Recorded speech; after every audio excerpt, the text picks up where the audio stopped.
This is the story of the beginnings of the charity Migrant Leaders. Only 1.3% of FTSE 100 board directors are migrants, and almost all have been privately educated. Only 2% of those boards are ethnic minority. My name is Elham Fardad, and my mission in life is to help move that number. Let me tell you a story about why this is so important to me. We migrated from Iran to the UK over 30 years ago.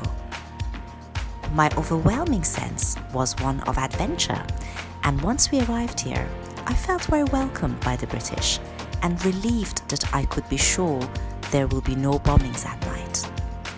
But migration stories don't end there.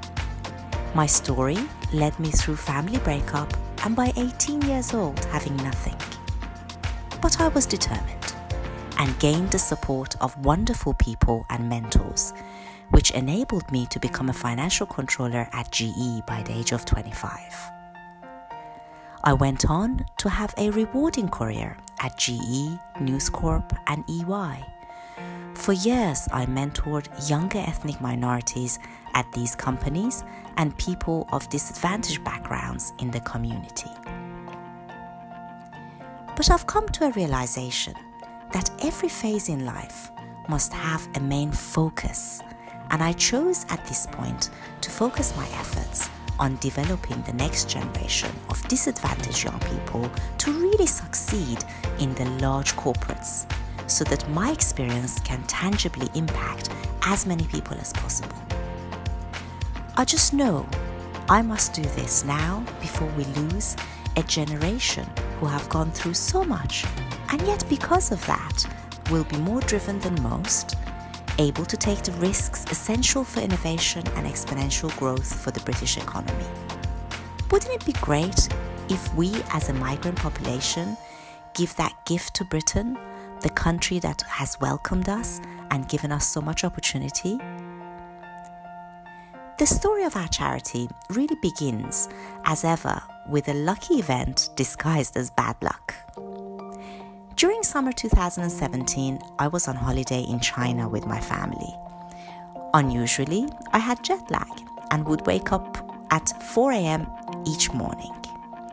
I remember looking at the ceiling in the hotel room thinking, well, you can either be frustrated by just 4 hours of sleep or turn this into an advantage.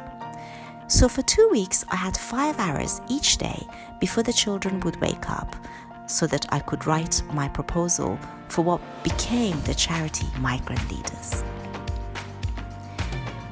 We went on to deliver our youth conference in October 2017, introducing the high-level program components and the thinking behind them.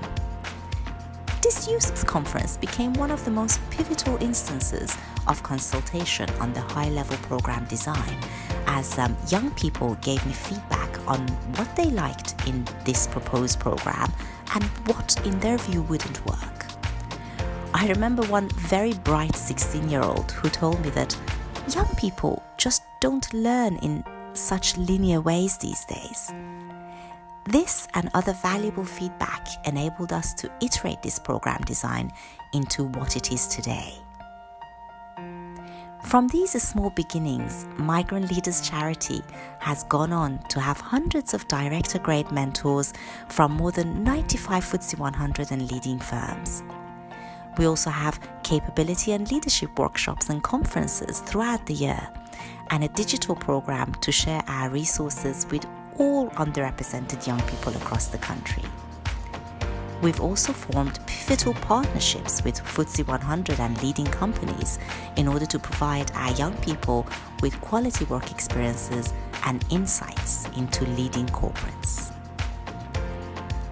I look forward to having you join us on our Migrant Leaders story.